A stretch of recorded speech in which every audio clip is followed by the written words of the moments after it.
Hello, all my awesome kindergartners. It is Miss Tim Payne here today to read you your story. And today we're going to talk about what a nonfiction story is. So, a nonfiction story is one that would happen in real life. So, something that really happens or really exists. Okay, we could go outside and we could actually see the things happening in a nonfiction story. When we read a nonfiction story, we are learning about things in our world. We read to get information about our topic. And our topic today is animal homes. Okay, so we are going to read to learn about animals and their homes.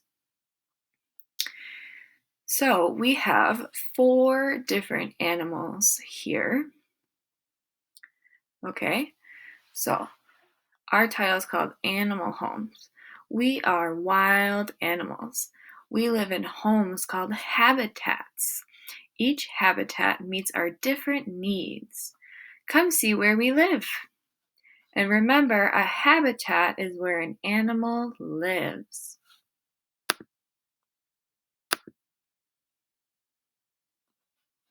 First, we have a prairie dog. When I call out, it sounds like a bark. I live in an underground burrow. There are different rooms and tunnels. My family lives in a big prairie dog town. Oh, so we would only see this small hole in the ground in the grass, but here's a picture of what it looks like underground. So right here is where we would see this small hole, but underneath they worked so hard and they dug themselves a whole home right here to make it a town. Next we have a rattlesnake. Follow me into my rocky den. I hide behind rocks to stay safe from enemies or predators. And predators are animals that would eat a rattlesnake.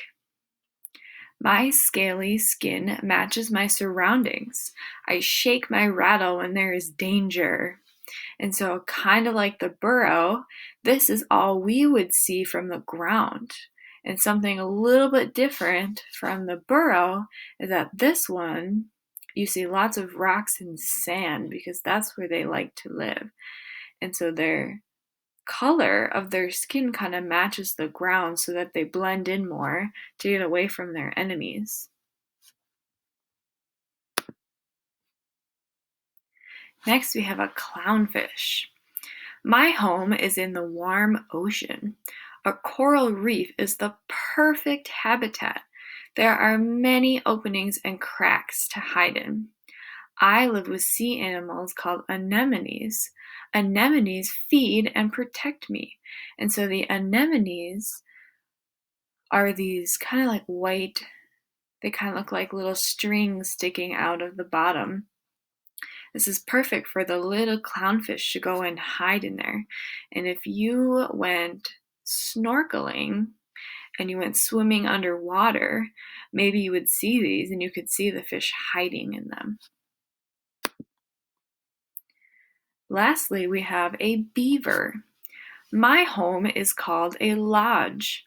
I built it with sticks and mud. The door to my home is under the water. My lodge keeps me warm during the winter.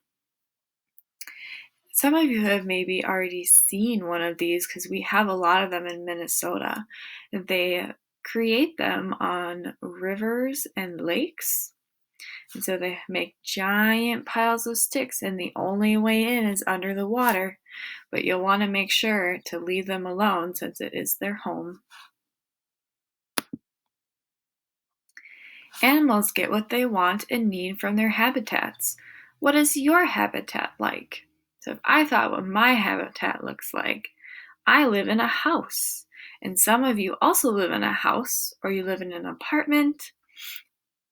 So our habitats are a little bit different than these wild animals.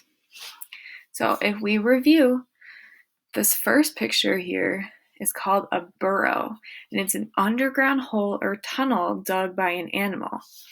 And if I think back to the beginning of the story, I think that one was the prairie dog. This next picture here is called a den. It's a protected rocky area where a wild animal lives. And in our story, we had a rattlesnake that lives in that kind of den. This one here is called a lodge.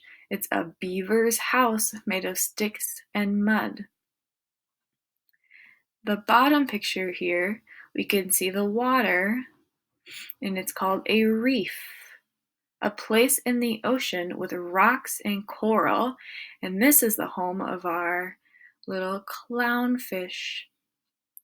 So make sure you remember these, because when you do your activity, you will have to know the answers.